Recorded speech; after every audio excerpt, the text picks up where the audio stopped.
Welcome to my class. नमस्ते student. बच्चों, हम कक्षा 8वीं का चैप्टर 3 पढ़ रहे हैं, जिसका शीर्षक है सिंधु घाटी सभ्यता। और सिंधु घाटी सभ्यता इस पाठ का यह सेशन नंबर 7वां है। इसके पहले भागों में हम पढ़ रहे थे सिंधु घाटी की सभ्यता किस प्रकार उसकी शुरुआत में वर्णन किया था लेखक ने। अलग अलग भागों में हमने किस प्रकार से इस विकास में बदलाव आ गया था, अलग अलग युगों में उसके क्या असर हुआ, यह हम पढ़ रहे थे। इसके पिछले भागों में हमने पढ़ा था उपनिषद कि उपनिषद के समय लोगों को अधिकतर पूजा पाठ, ईश्वर पूजा या हटवाद या अन्य जो चीज थी उस पर ज्यादा बल न देते हुए आत्मिक बल को महत्व देते हुए हमने देखा।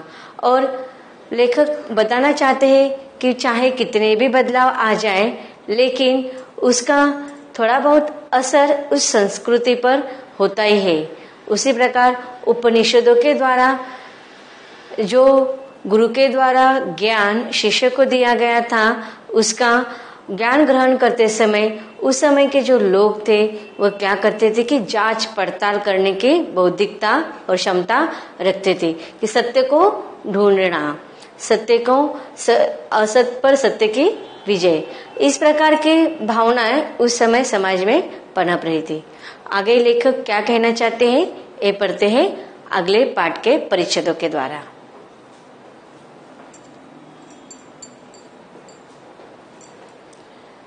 व्यक्तिवादी दर्शन के लाभ और हानियां।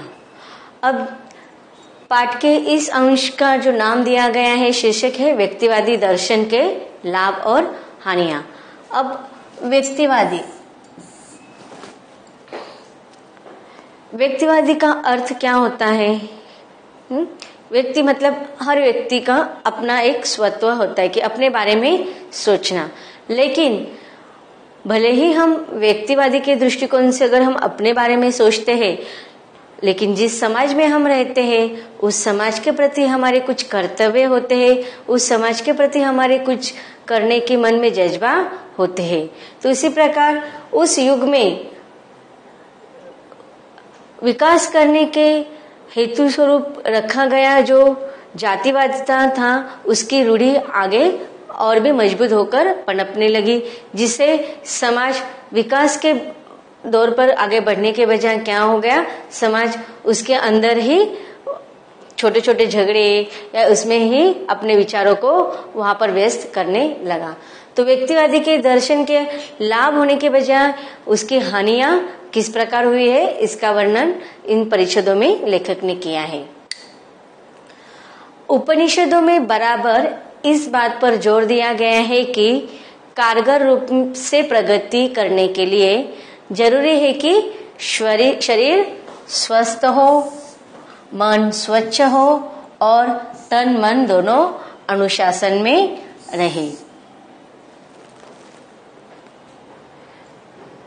देखो, जब भी हम सभ्यता के बारे में पढ़ते हैं, हम प्राचीन काल में जब झांकने की कोशिश करते हैं तो उस समय भी समाज अपने वैज्ञानिक दृष्टिकोण रखते हुए हमेशा विकास करने के लिए आगे बढ़ता हुआ दिखाई देता है। तो जैसे कि आज भी देखते हैं हम आधुनिक युग में मनुष्य अपने स्वास्थ्य के बारे में, आरोग्य के बारे में बहुत सतर्क है। हेल्थ इज वेल्थ आज भी माना जाता है और उस समय में भी माना जाता था। इसीलिए तो देखते ना हम कि जब हड़प्पा संस्कृति और मोहनजोदड़ो संस्कृति का जब अवशेष मिला तो उनकी जो नगर की रचनाएं थी, जो हमामें थी, नालियां थी, उनकी रचनाओं को देखकर हमें यह समझ में आता है कि उस समय के जो लोग थे वह भी अपने आरोग्य के लिए, अपने स्वास्थ्य के लिए जागरूक नागरिक थे।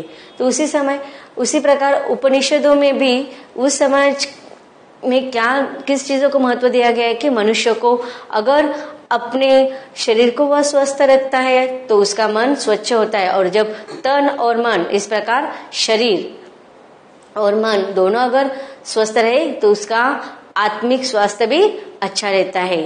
तो देखो आजकल हम क्या करते हैं, अपने शरीर को स्वस्थ रखने के लिए कुछ अनुशासन अपने आप में लगाते हैं। कुछ नियमों को हम अपने आप को उस नियमों के कटघरों में बंद कर लेते हैं कि जैसे कि हर रोज व्यायाम करना, उसी प्रकार रात को जल्दी सोना, सुबह जल्दी उठना। ये तो हमारे पूर्वजों ने हमारे प्राचीन ग्रंथों में भी यही सारी सीख हमें सिखाई है कि जो जल्दी सोता है वह जल्दी उठता है और जल्दी उठना आरोग्य के लिए अच्छा होता है। तो इसी प्रकार अगर हमें हमारी आत्मा को स्वस्थ रखना है तो उसके लिए पहले हमारा शरीर स्वस्थ होना चाहिए, और हमारा शरीर स्वस्थ होगा तो हमारा मन स्वस्थ होगा। और इस प्रकार शारीरिक और आत्मिक और मानसिक स्वस्थता पर उस समय ज्यादा जोर दिया गया था। और अपने मन को अनुशासन में किस प्रकार अपने मन पर कंट्रोल करना है, यह सारी बातें उपनिषदों में हमें पढ़ने को मिलती है।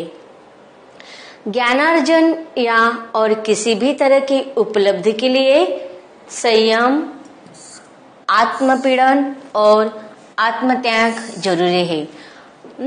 अगर किसी प्रकार का ज्ञान हमें प्राप्त करना है या किसी भी तरह की उपलब्धि या किसी भी प्रकार की साधना अगर हमें हासिल करनी है तो उसके लिए हमें कुछ चीजों का करना अनिवार्य है। तो उस समय उपनिषदों में कौन सी चीजों पर ध्यान दिया गया था कि संयम,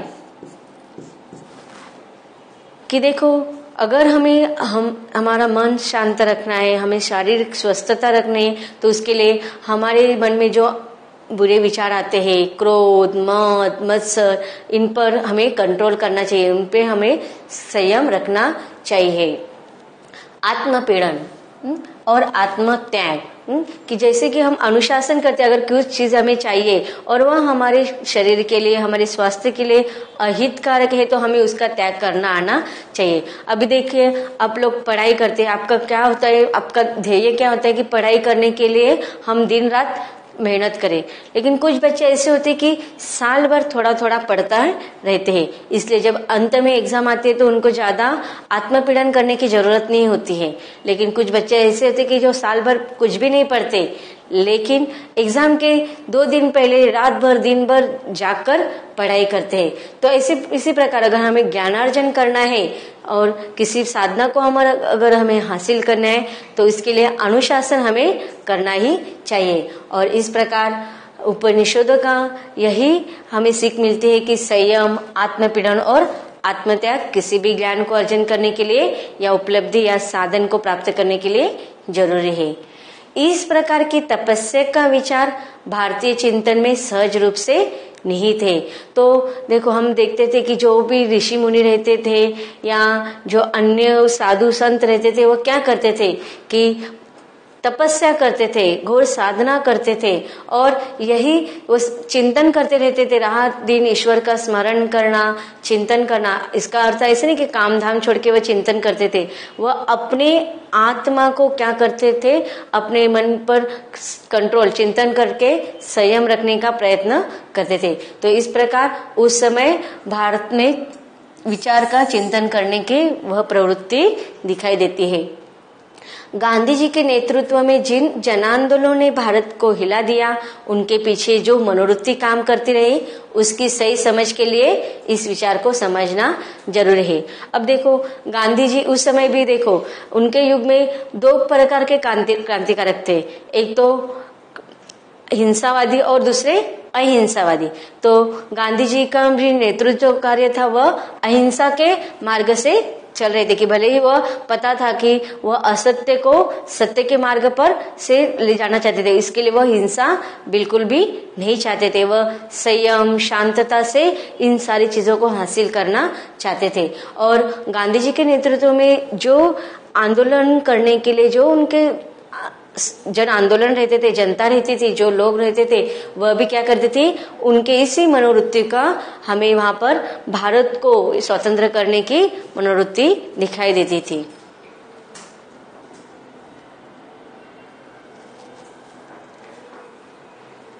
भारतीय आर्य अपने से भिन्न औरों के विश्वासों और जीवन शैलियों के प्रति चरम सहनशीलता के कारण उन झगड़ों को बचाते रहे जो अक्सर समाज को खंड खंड कर देते थे। तो देखो, जैसे ही हमने देखे कि इस भारत के विकास में, इतिहास में बहुत सारे ऐसे दौर आए कि जहाँ पर हमारे विकास का खंडन भी हुआ है, और उसका मूल क्या रहता था कि आपस में झगड़ना, एक दूसरे से मतभेद होना। तो समाज में ऐसे खंड कर देने वाले जो झगड़े रहते थे या वृत्तियां रहती थी, वह भारत के जो सिंधु सभ्यता की संस्कृति के बाद जो आर्य संस्कृति आई थी, वह क्या करते थे, उनकी जो जीवन शैली होती थी, जो विश्वास होता था, वह कैसा था, वह इन झगड़ों से नहीं बल्कि वह संयम से, शांतता से, उनके अंदर जो आत्मिक बल था उस पर वह भरोसा रखते थे, और इन्हीं सहनशीलता के कारण ही वह उन झगड़ों से हमेशा बचाते रहते थे। और इस प्रकार उस समय समाज में खंडन यह प्रवृत्ति नहीं थी। उन्होंने एक तरह का संतुलन बनाए रखा। तो उनके जीवन शैली में तो संतुलन था ही, लेकिन विकास कार्य में भी एक प्रकार का संतुलन था। एक व्यापक ढांचे के भीतर रहते हुए भी लोगों को अपनी पसंद की जिंदगी बसर करने की काफी छूट देकर उन्होंने एक प्राचीन और अनुभवी जाति की समझदारी का परिचय दिया। अब देखो, उस समय का जो पूरा युग था, वह उसका जो व्यापकता था वह कम था नहीं। इतनी व्यापकता होने के बावजूद भी कि उन्होंने एक प्रकार का संतुलन युक्त जीवन अपने अंदर रखा था, और वह उनके जो जीवन शैली थी, उन्होंने क्या किया था, उस जीवन शैली को एक प्राचीन और अनुभवती जाति का परिचय दिया था, जिसके कारण समाज में हमेशा संतुलन बना रहा था। और उनकी इन उपलब्धियां कैसी थी, बहुत ही अनोखी थी। लेकिन उनके इसी व्यक्तिवाद का परिणाम यह हुआ कि उन्होंने मनुष्य के सामाजिक पक्ष पर, तो देखो, जिस व्यक्तिवाद को हर समाज के हर व्यक्ति को प्राधान्य दिया गया, एक पूरे समाज के ढांचे को तोलने के बजाय पूरे एक व्यक्ति को वहां पर प्राधान्यता दी गई, और इसका परिणाम यह हुआ कि उन्होंने मनुष्य के सामाजिक पक्ष पर ध्यान नहीं दिया कि मनुष्य जिस समाज में रहता है उसके प्रति उसके कुछ कर्तव्य होते हैं, यह वह भूल गया। उन्होंने मनुष्य के सामाजिक पक्ष पर, समाज के प्रति उनके कर्तव्य पर कम ध्यान दिया। हर व्यक्ति के लिए जीवन बटा और बंधा हुआ था। तो इस प्रकार मनुष्य क्या हो गया, अपने जीवन में बटा हो गया, मतलब अलगाव हो गया, बढ़ गया। समाज से वह एक व्यक्तिमत्व के रूप में अलग हो गया। उसके मन में एक समग्र समाज की न कोई कल्पना थी, न उसके प्रति कोई दायित्व का बोध था। इस बात का भी कोई प्रयास नहीं किया गया कि वह समाज के साथ एकात्मता महसूस करे। इस विचार का विकास शायद आधुनिक युग में हुआ। तो देखो, अब लेखक कहना चाहते हैं कि जब तक आर्यों का उस समय का युग था, उस समय सारे समाज में संतुलन रखा हुआ था, एक बंधन में जीवन सब लोग विकसित के मार्ग पर बढ़ रहे थे।